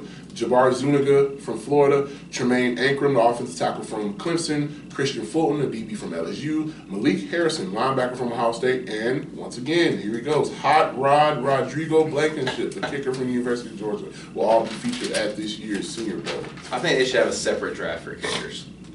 Not necessarily. And it goes on all year long. I wouldn't say you lose a kicker and you put in a thing, and they're like, all right, we're having a new draft for kickers, and then everyone gets to choose. I can go for that. To a particular degree. Back to the NFL for a brief moment. Let me see. Playoff picture. Baltimore, New England, Kansas City, Houston, Buffalo, and Pittsburgh, 1 to 6 seeds right now, in that exact order. Seattle, Green Bay, New Orleans, Dallas, San Francisco, Minnesota, in that exact order, top to bottom, 1 to 6. Philadelphia, Week 16. Don't be playing. Come on, man. We got to beat Dallas. I know what's going on. Does either of those change? Okay. What do you think is the most likely to change? I think the most likely things I'm willing to see change out of this. Philadelphia takes over Dallas' spot in the East. I don't really see any. I wonder what's going to happen between the 2 and the 6 seed between Minnesota and Green Bay. And then, of course, obviously, we got to watch the 1 and 5 seeds against San Francisco and Seattle because I think they got to play one more time. They do. I could be so wrong. here's my prediction, okay? 49ers are going to lose the last 2 games, or they're going to lose the one to the Seahawks. Right. So the Seahawks become the 1 seed. Or actually, I think the Seahawks will be the 2 seed. Coming right back with another. Packers are going to be the 1 seed. Or the Saints are going to be the 1 seed. But I think the Seahawks and 49ers flip here at the end of the season. I think Russell Wilson pulls it out for the Seahawks. I think the Packers stay where they're at, the Saints. And I actually agree. I think it's going to be the Eagles. Y'all have been up and down and up and down and up and down. But one thing that seems to be consistent is Wentz in the fourth quarter. The whole year, he hasn't been up and down all the other 3 quarters, but in the fourth quarter, the dude seems to come alive. And he's one of those guys that's got the clutch gene. Derek Carr has the clutch gene. He just wasn't put in that position very much. He already has 19 comeback wins. I think Wentz is already at 16 or 17. I think we do a really bad job in the NFL of collecting a comeback win as a clutch player. Like, Derek Carr has 19 comeback wins that I didn't know he had, but he's not clutch to me. He is, though. You haven't watched enough of him if you don't think that. He's made throws to win games that are high-level, difficult throws to tackle. How many great throws and how many great high-level throws has he made in situations in games that are worth the fun? Excuse my language.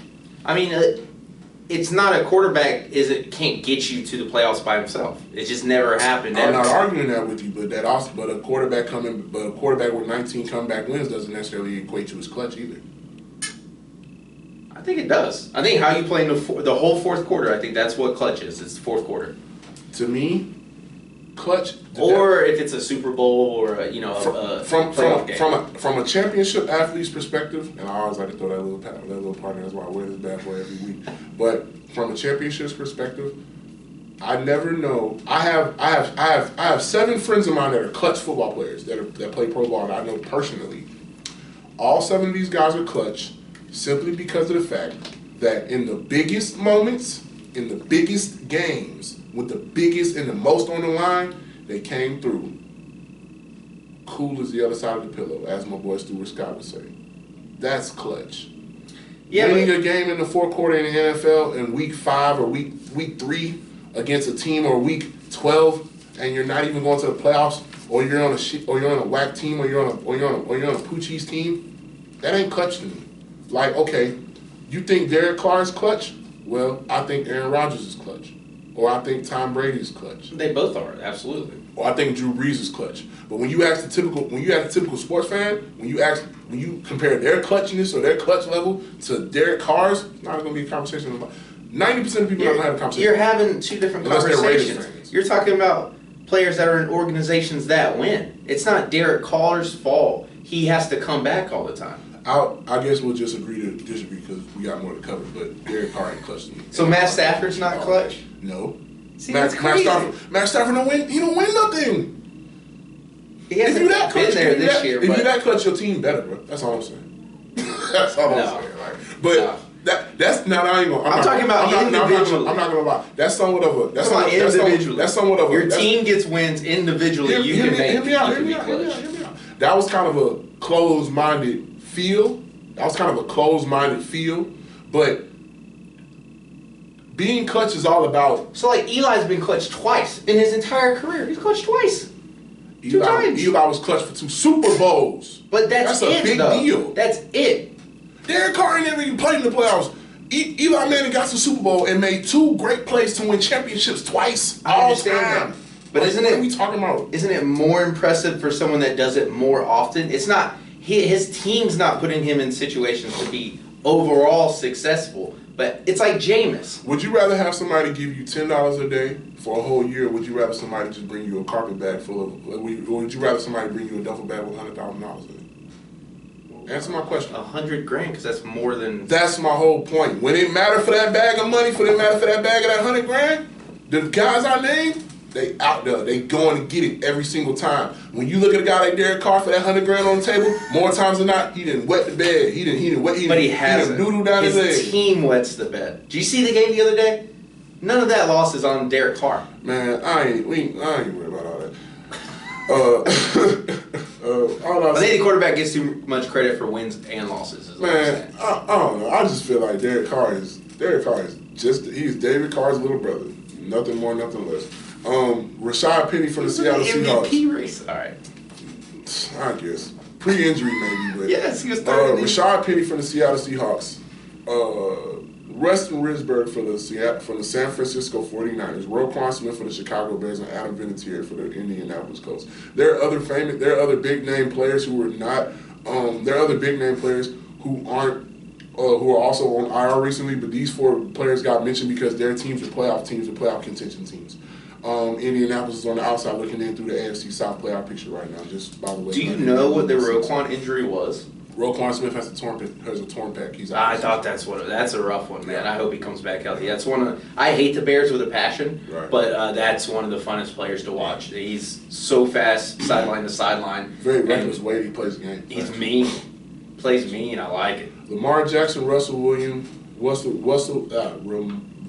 Jackson, Russell Wilson, Mike Thomas, Deshaun Watson, and Patrick Mahomes lead my MVP race. I don't think it's really close, and I don't think it's really worth making a measurement to it one way or the other, so I'm going to just leave it at that.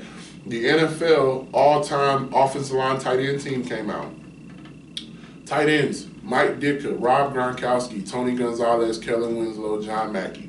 Take Gronk off the list for me and put Ozzie Newsome on that list for me because of what he did to the game. I'm going to bring my point back in a second because a lot of people will be like, Gronk should have been on the list. Yeah, Gronk was the most dominant tight end in our time.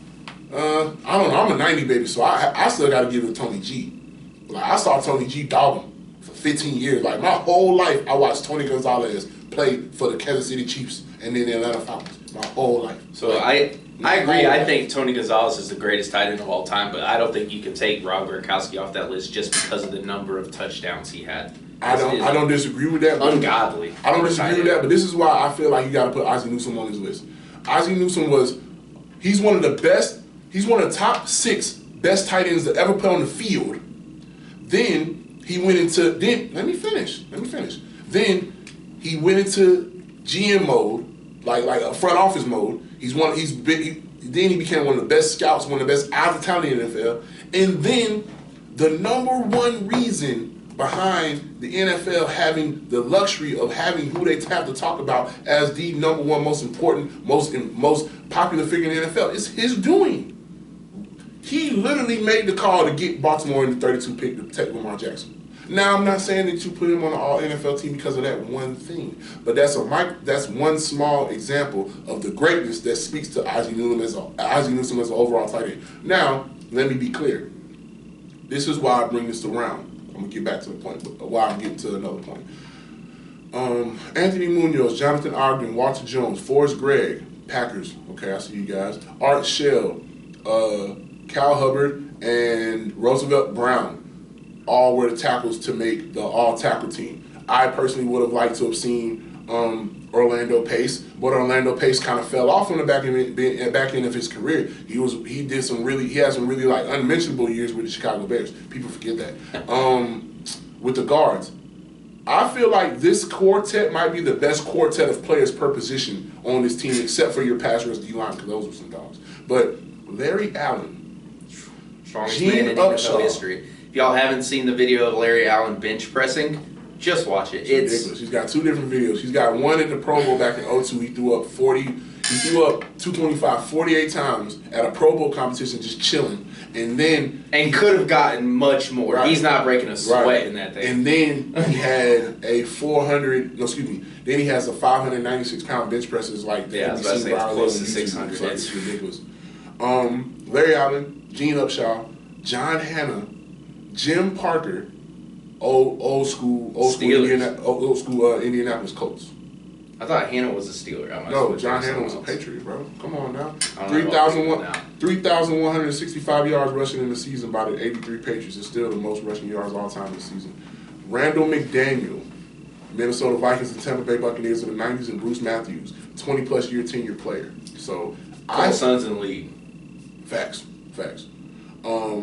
Dwight Stevenson, Jim Otto, Mike Webster, were Dwight Stevenson, Jim Otto, and Mike Webster were the three centers who highlighted the centers class. Curly Lambeau, Tom Landry, Vince Lombardi, and George Halas, along with Joe Gibbs, and I believe Bill Belichick, are now the 6 coaches of 10 that are going to be released onto the list. Okay, I was about to say they're forgetting Shula, they're forgetting Walsh. I thought that was the top 10. I was like, the first one that they dropped by itself was Joe Gibbs. Where's Paul Brown? Right. They are missing some big names in there. I was telling you, I was trying to just be patient about it. Your thing about Ozzie Newsome, the reason I wouldn't have him on the list is, yes, he was a great, but not quite that great as a player. And I think he's maybe a top 5 GM or president or whatever his position is of all time, with what you said, the moves he's made for the Ravens organization in the last, what's he been in, 20 years now? He's been incredible. But I think they're just judging on the field. I think that's why he didn't make it. They're just judging your play on the field. Now, I could be wrong about this. I think Raymond Berry was the Johnny Unitas tight end that I think ended up getting designated as a receiver later on in his career. That's correct. I've always put him up there because there's so many receivers. He kind of gets lost in that. So I've always kind of put him in the tight end category. Right. The reason I like bringing that up, they used to practice without lights. They didn't have lights back in the day when Unitas played at most stadiums. Right. So they would actually practice in the dark, practice with their eyes closed, blindfolded. Their timing routes. It's where we saw timing routes. They created these routes, that route tree for those. Not to discredit anything you're telling me, but for the sake of me, my knowledge, and then knowledge of our fans, next week, if you can notate that, I'm not saying that you're lying or not. I just want to see articles about that, because that's interesting. They would go out and practice after practice in the dark, just running 10-yard out routes. And Raymond Berry, there's a video of him talking about Johnny Unitas would just hit him in the chest over and over again. So by the time they got to the game, it's what everyone talked about with Peyton Manning. Preparation makes perfection. You know? Right. Facts. While I guess let's try to get off of this NFL highway for the day. Matt Rule, Baylor's head coach, Lincoln Riley, Urban Meyer. Let me see. I want to say those are the main potential new head coaches for the Dallas Cowboys. It was seen yesterday that Urban Meyer was in Washington at the Redskins game, sitting right next to Alex Smith, his player from Utah, who was the number 1 pick in 03. And it's looking like they're wanting to put themselves in a position to offer Urban Meyer a position as a coach GM or a GM potentially and raise and promote their head coach or promote the OC. I definitely think that Urban Meyer is going to end up being the head coach of the Skins of the Cowboys next year, and I think it's just a matter of an arms race at this point. Here's my thing. I feel like coaches that have gone from college to the NFL have not had huge successes in winning necessarily. Not, you know what I mean? They haven't been huge in it. But one thing I think they do as well is identifying talent. I think these guys should go into trying to be GMs because they've been recruiting. That's what they've been doing. That's what college football is based around. It's recruiting and getting finding great talent to fit your system. Yes and no. Most teams in the league, yeah. A team like the Pittsburgh Steelers, no. A team like the Dallas Cowboys, no. Because there's going to be organizational override that's not going to allow you to be able to put your stamp on every draft class. Perfect example. If there's a guy, if Urban Meyer's a GM in Dallas, there's going to be a player that he wants that Jerry Jones may not want. Automatic conflict of interest. And that's me giving you a rebuttal in the shortest point that I could possibly give you about that. Make sure I'm not missing anything. I think we have to throw McCarthy's name out there for Indigo. And Mike McCarthy. Just because he's been the most successful coach to not have a job. Right. You know. Last thing about the NFL, Janoris Jenkins, you tripping, bro. Granted, I'm not gonna lie. I think that he's a ridiculously serviceable talent. I think he's still one of the better, quicker corners in the league. Not per se so fast, but not per se just straight line fast. And now granted, I grew up in the hood. I grew up, around not necessarily the most advantageous situations. And my mother was lucky. I was lucky enough to have a mother in my life who taught me the word retarded or retard or anything of that nature is not cool. My very best friend I had in first grade was mentally challenged and physically challenged. So it really rubbed me the wrong way. I have a huge problem with it. And I could say more, but I'm gonna leave it alone because things like that or stupidity like that doesn't even deserve talk on my radio show. So I'm not even gonna dignify that with a comment. I gotta be honest with you. I actually agree with Janoris a little bit on here. When you're in relation to what the retard word, I honestly think it's how you use it. If you're using it to be derogatory towards someone with a mental handicap, I get it. It's bad. But when you're with your friends, I don't understand any word being, except for certain ones that have historical connotations. That word doesn't. Historically, that word was in the DSM-5 or whatever it's called, the word for medical manuals.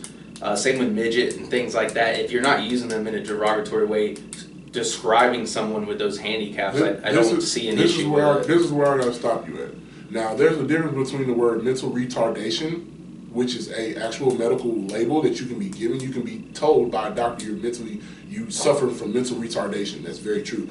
But the context was wrong. The way he used it was wrong. The intent is what made it malice. But he didn't say it towards someone with a handicap. He said it to someone. So you have a normal person and a handicapped person. The normal person isn't retarded, but if they're acting retarded in any way, the word retarded doesn't mean mental handicap. The word retarded means slower than you're supposed to be or backed up from where you're supposed to be. So what my point is, he's not using it to say, haha, that person's retarded and they're over there with a Down syndrome or something like that. He's saying you're being retarded. Which, all I'll say is this, bro. At the end of the day, And my stepmom works with handicapped people, and she's got on me about using that word for years, and I don't use it as much as I used to. But like he's saying, growing up, that was a word that we used every day, talking about our friends, talking about people that we were mad at or whatever. Well, I mean, I don't know. I'm gonna say this because I gotta move on and cover some songs that we really want to cover, but I don't know. Janoris is tripping, and I don't agree with it. And I guess amongst them between me and you, I vehemently disagree with you. With that being said, R.J. Hampton, he also, along with LaMelo Ball, is out with a 4-week hip flexor. But LaMelo had a 6-week ankle injury. So hope to see him come back ASAP because the battles that they're having over in Australia are ridiculous. They're really dope.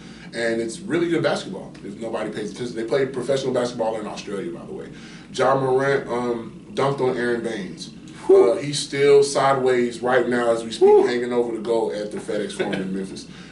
J.J. Culver, who's Jared Culver's older brother, brother, dropped 100 points in a game at Wayland Baptist at NAI School in Texas. 100 points, 62 overall field goals made, 62 field goals attempted, 13 of 33 from the three-point line, 20 of 27 from the free throw stripe. Make your free throws, big dog. Come on, man, tighten up. Major League Baseball has admitted that they lowered the stitching seams on baseballs last year, which basically juiced the baseball. This is the point of what I'm saying. I have a fist here, people, right? The tighter I make my fist, the more aerodynamic my fist could possibly fly if it was a baseball, if you will. So what they did was they made the seams tighter on the baseballs for them to be in a position to where the baseball could get more travel and more flight upon contact from a baseball bat. Not just that. Baseball. Pitchers have less of a grip slightly, so it's less spin, less rotation, less movement on the ball. It gives you, as we call it baseball, it gives you a deader ball. Exactly. You have a dead ball, it's a ball with absolutely no movement on it, very much easy to hit.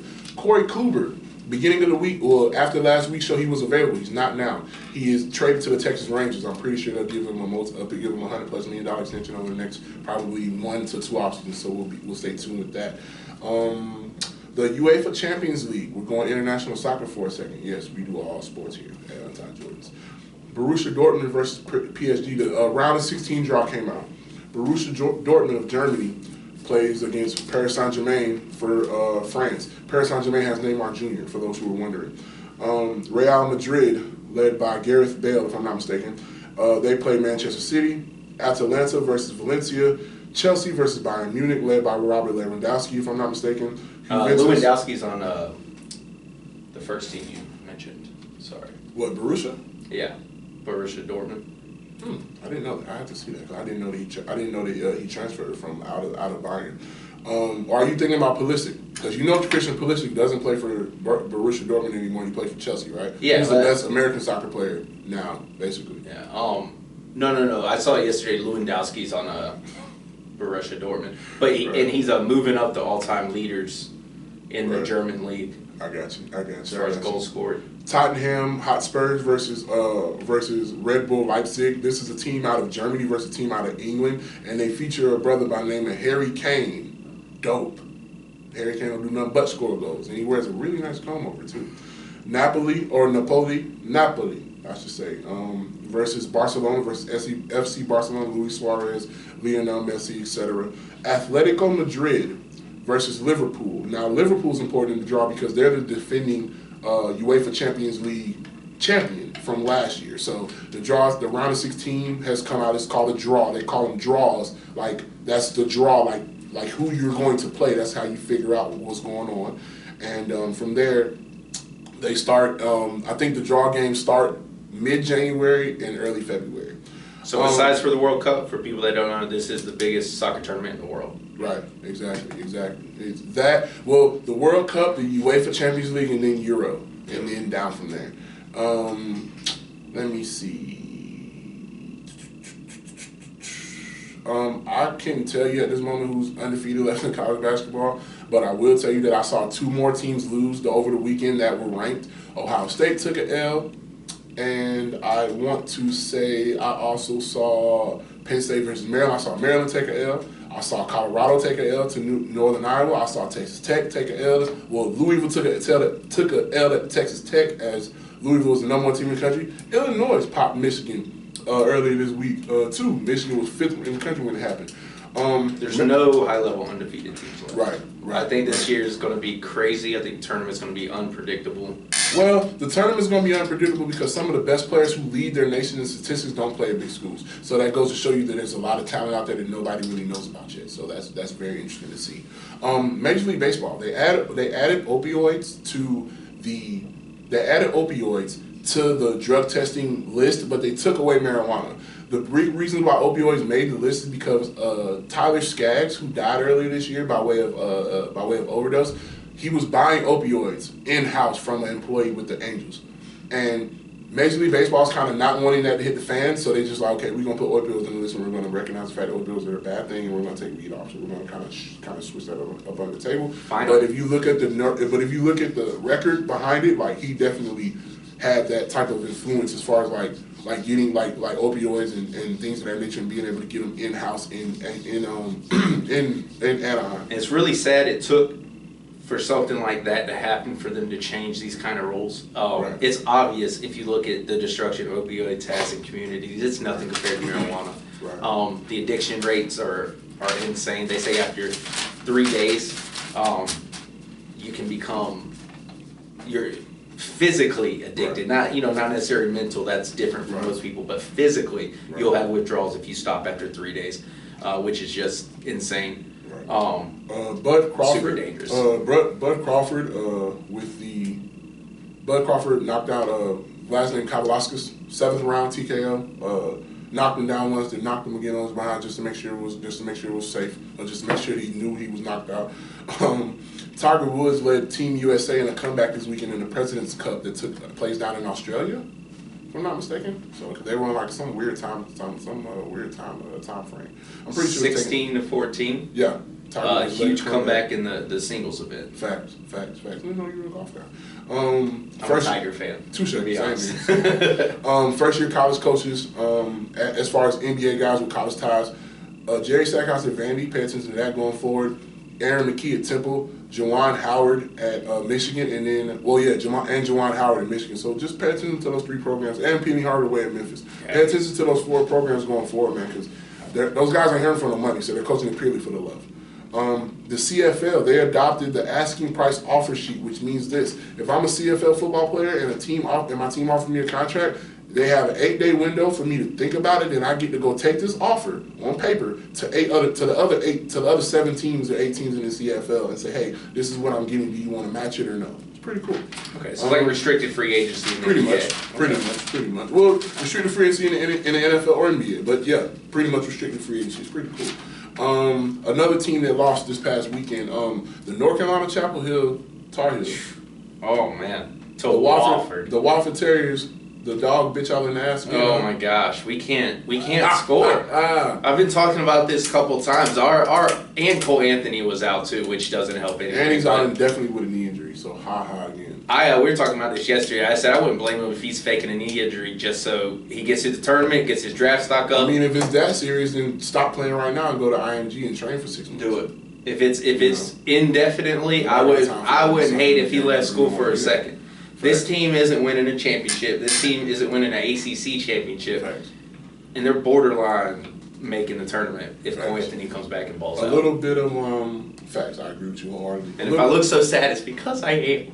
It's all, well, I mean, you know, that's my squad. A terrier dog is known to bite. Is known to bite people in the ass. So yeah, but not rams. Yeah, but I mean, it's different altitudes. You know, it's like a farm dog. It's supposed to be different altitudes. Supposedly, but apparently they was able to fly right next to y'all yesterday because they got in y'all behind. And that was Saturday. Or was that yesterday? Oh, it was Saturday. Okay, cool. Saturday, I believe. Quick draft talk now. We will have a draft special closer to draft, closer to the NFL draft, but right now I'm going to give you the top 10 picks that are locked in per record and who finished what type of way right now as far as like who's not going to the playoffs, and then let you guys know who I think is going to be able to be taking these certain slots. So with the Cincinnati Bengals, I have Joe Burrow going number 1. To the New York Giants. Right now, I don't have a number 2 pick for the New York Giants because nobody really knows what Chase Young wants to do. Everybody's saying that Chase Young's going to come back to school. TMZ interviewed him this week and he said to TMZ Sports, "Hey, I think I'm going to come back to school. That's the plan, but we shall see." And they go Derrick Brown then. Right. But then again, well, you got Dexter Lawrence there already, so it could be like them building the old Giants from the inside out again on the old line. So that's a trip. That would be interesting as hell. They say Miami should take Tua Tagovailoa. I'm not going for it. Washington should definitely take Jerry Jeudy. Not even close. Or Waddle. I mean, or Devontae Smith or Henry Ruggs. Somebody at that top pick. They should definitely get a top tier receiver. The Detroit Browns getting Derrick Brown the third makes sense to me too because he's the new Snacks Harrison. Let's call it what it is. They put money into their D-line in the offseason, so I don't know if they had the cap for a guy like that. But I agree, like the thing about it is cap is this: the NFL draft picks are now slotted play slot. It's a slotted pay slot, so it's predetermined. Okay, that's true. And I guess the guys they got are a little bit older, so he could learn from Mike Daniels and a Fua for a couple years. Well, just learn from Snacks Harrison because he's the same player. You can't run block Derrick Brown. You can't run. You couldn't run block Snacks in New York. New York. That's exactly what I think they need. Andrew Thomas from Georgia going to Arizona Cardinals. Tristan Wirfs, massive O-line. My favorite O-lineman in college football this year from Iowa going to the New York Jets. I think he was also an Outland Trophy finalist. Jeffrey Okudah trying to replace Jalen Ramsey to tag along with A.J. Boye to give them another big-time playmaking corner from Ohio State down in Jacksonville. Justin Herbert going to the Chargers, and Isaiah Simmons from Clemson, who's a 3-down linebacker and ridiculously versatile, to the Denver Broncos. I'd love for him. Picture Brandon Marshall 2.0 in the Super Bowl year. Who? With Isaiah Simmons from Denver. I thought Simmons was and the versatility that he plays. Oh, Brandon Marshall, the linebacker. My fault, man. I was thinking receiver. I'm like, that's why I said. I hear me. That's why I said it's Super Bowl year. Yeah. You look at Brandon Marshall, Super Bowl 50 year. You're looking at the same thing potentially with Isaiah Simmons. The guy. Okay, I was thinking like Deion Buchanan, Mark Barron, like a little bit undersized. I wouldn't necessarily say undersized because Isaiah Simmons is always 6'3". Oh, okay. I didn't know he was that big. You know, he's a tall guy, but he's over athletic, but he's really physical at the point of attack. So, let me see. I mean, we can. So let me see. We're like 10 minutes, but short. I mean, I don't know. Or do you just? I mean, we could just talk boxing for a second. Got it. Yeah. I mean, so this week for Kicking It Old School, what I was thinking is, for the last 100 years, up until Mike Tyson's reign was over, there's always been a name in heavyweight boxing. There's always been someone that, it doesn't matter if you're a fan, if you're an 85-year-old woman, you know their name. and I'm going to go through some of those, just talk about the great history of boxing. Jack Johnson, 1897 to 1928, 77, 13, and 13. Over 100 fights, 48 KOs, became the champion in 1908, knocked out Tommy Burns, thought to be the greatest at the time. Also the second great African-American athlete behind Major Wright to have the biggest fan bases in the country. Jack Johnson was selling out 20,000-seat arenas at a time when they had to build 20,000-seat arenas to sell out. Let me ask you a question for the sake of time. And I'm not, I never want to cut you off, and vice versa. Let me ask you a question for the sake of time. I'll take Tyson Fury, Deontay Wilder, and Anthony Joshua. Who are your 3 old guys you taking to whoop my 3 young guys? Just for the sake of time, because, I don't have it listed out like that. I have it listed out in order. But if I'm taking 3 guys at their prime, I'm going Ali. I already know the 3 you're going to say. I just want to see if we got the same mind. Ali, Joe Louis, and Mike Tyson.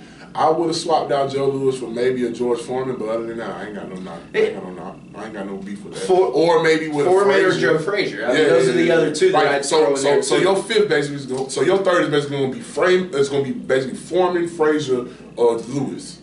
Yeah. Because Ali and Mike, we know Ali and Mike coming. And just for that run Mike Tyson had for those few years, right. Scariest individual. Right. I mean, just not a huge dude, but just a bulldog and so solid. But the reason I bring up these names, the Jack Dempseys, the Rocky Marcianos, the, Joe Louis, Ali, Holmes. There you go. We finally... Every time I turn around, Rocky Marciano. We finally got the heavyweight back. Yeah. There's finally a time where you can walk down the street and say, y'all see what I can't say his name. Deontay Wilder is doing right now. Right. Knocking people out, punching them in the forehead. Right. He literally knocked the guy out, punching him in the hardest part of the human body. Man, he hit him. It don't happen. But he hit him in such... You got to look at the replay. He hit him in such, it was like watching a man get executed from like one of them long distance snipers. Like, you didn't see it coming and boom, he just hit him. Oh, it's gone. He was knocked out. It's like that... I don't know if you saw the punch that Usman broke Covington's jaw this weekend. I did. That's it what looked like he punched through his jaw. It's half. The punch hits, and it's only halfway through his follow through. So it just destroys your head, and that's what happens with Deontay Wilder. His arms are so long, he can catch you when he's halfway extended, 3 feet from his body. Right. And the rest of that punch just goes through you. But talking about this, having these names at the heavyweight, we haven't seen it in years. The Klitschko's dominated forever, but no one cared about them. So, I guess that was pretty much it. What? No, that was the same. We got 7 minutes left in the show. Oh, okay, I got you. But yeah, these players that I had written down, I was just going to go through the history a little bit. But obviously Ali, I think, is the name in boxing. I think Wilder, Joshua, Fury, because of the way social media, even Andy Ruiz, the only heavyweight champion out of Mexico, can reach that level because of social media and the way everything's spread out now. You don't have to be... and there's 11,000 different boxing belts you can win, which is crazy. They need to consolidate a little bit, but the Wilder-Fury rematch, it isn't Ali Frazier or Ali Foreman, but it has that kind of feeling where that excitement's back in the heavyweight. For today's day and age of how bad and how much on the back end, if you will, the heavyweight division is, because it's just now getting life again. Yeah. Like Fury Wilder 2 could be like... It'll be like Lewis and Tyson from the 90s. Like 20 years. In 20 years, we're still going to be talking about these fighters where I feel like there hasn't been anyone since Tyson that we're going to care about the way we have these guys. Well, I'll say this also. We're talking about, opinion points at the end of the show. My 2 cents today is about Joel Embiid. Joel Embiid, I want to salute you, sir. I want to tip my hat off to you. Why? Because Shaquille O'Neal and Charles Barkley both challenged you this past week, in the last 7 days, to go out there and show who you are on the court. You produced 38 points, 16 rebounds, 4 blocks, and a game-winning block within those 4 blocks. Play like that every night. Do your thing. All that's cool, people. This is my 2 cents on the situation, though. I was so proud and so happy and so elated to see Joel Embiid take the point and take the emphasis on the advice. We were saying this earlier, we were getting kind of off our point, we were talking about something different, I forget. But at the end of the day, that's the most important thing, period. Figuring out, exactly what it is to take constructive criticism in a world today where constructive criticism is so sensitive, it's so sensitively received. I'm a big fan of. I'm a person who used to have to, well, not used to, but I'm working on it, and that's the work. And used to have to work on it so much. I hate constructive criticism. I used to hate it, but seeing little moments like that, Joel Embiid, you make the world a better place. You make sports a better place. You make sports for youth more understandable as to why things can take place, and not only can they take place in a good way, but they can take place in a situation where, hey, somebody who's done what I'm done already and been where I'm trying to go can put me on game. And what if I just listen and apply myself? Here's the thing that comes with the really cool. I just say that. The new AAU style athlete where it's not about the team or the coach or the players anymore. It's about you. That kind of environment that's been coming up through AAU the last few years. Let me comment on that. It's created slightly uncoachable players. So like you said, when they get that criticism from these older men who's been there, they don't respond like Embiid did and say, I understand that. And like Shaq said, he said, we'd only be telling you this if you were, Miles Leonard and no one cared who you were. We would never talk about you. But we're talking about you because we see Hakeem Olajuwon, we see Mutombo and Ewing and Shaq, we see that in your pedigree. We want you to reach it. Right, but at the end of the day, that's not necessarily the same correlation, and for one reason only. That AAU kid who usually ain't trying to take no type of advice from nobody coming up older from him, most kids, because either you AAU, you got the money to do it, or you getting there because you're a great talent who won't come from a lot. And when you're on the backside of that, which is usually the majority compared to the minority, then it's hard for them to want to understand that I'm going to listen to somebody who's been where I'm trying to go. Because hell, I'm at this AU tournament listening to Penny Hardaway tell me how to shoot my jump shot better, but I'm trying to figure out how the hell I'm going to eat when I get home. It's not the same. But that doesn't take away from what you're saying. Constructive criticism should be given and received more better in the world we live in today, period. Yeah, absolutely. Totally. I mean, it's a social media creation too. I just want to put my spin on that for a slight second. Because I understand where you're coming from. But it was the sticks and stones argument I was talking about earlier. Kids aren't as tough verbally. I mean, teaching someone how to verbally spar, like talking shit, it's what my mom taught us to do. Right. Talking shit is the funnest thing ever, and it can get you, it can make your life better in a way because it makes you tougher. It understands words are just words, people. Right. They don't hurt you. They're not physical violence. It's not the same. And at the end of the day, like you said, and to piggyback on that, as we're getting ready to wrap up, when words come your way that you think may get on your nerves, you gotta look at who's saying it, who's saying it to you. And if it's a point from a place of care. If it's a place from not from a place of care, oh well, to hell with it. But if it's from a place of care, that's the constructiveness in the criticism. That seems to be where Shaq and Charles were coming from oh, for sure. Because it's pretty nice when Joel dominates and Shaq's like, there go my boy. Yeah. That's Joel. Being Big Joel. Big joke. But then it's another night when he's playing and he's like... It's not bad, dude. That's pretty good. There's other nights where he's like, Joel Embiid, you don't know what you're talking about, Shaq. You play soft. You play like my sister. Hey, Chuck, how many of these you got? It's all bad, you know what I'm saying? Yeah, so... I got a couple. In Auburn. But I digress. That's pretty good, man. I digress, though. But, that's terrible. That's terrible. Once again, guys, today is Monday, December the 16th. And with that being said, this has been episode 6 of the UntiedJordans podcast.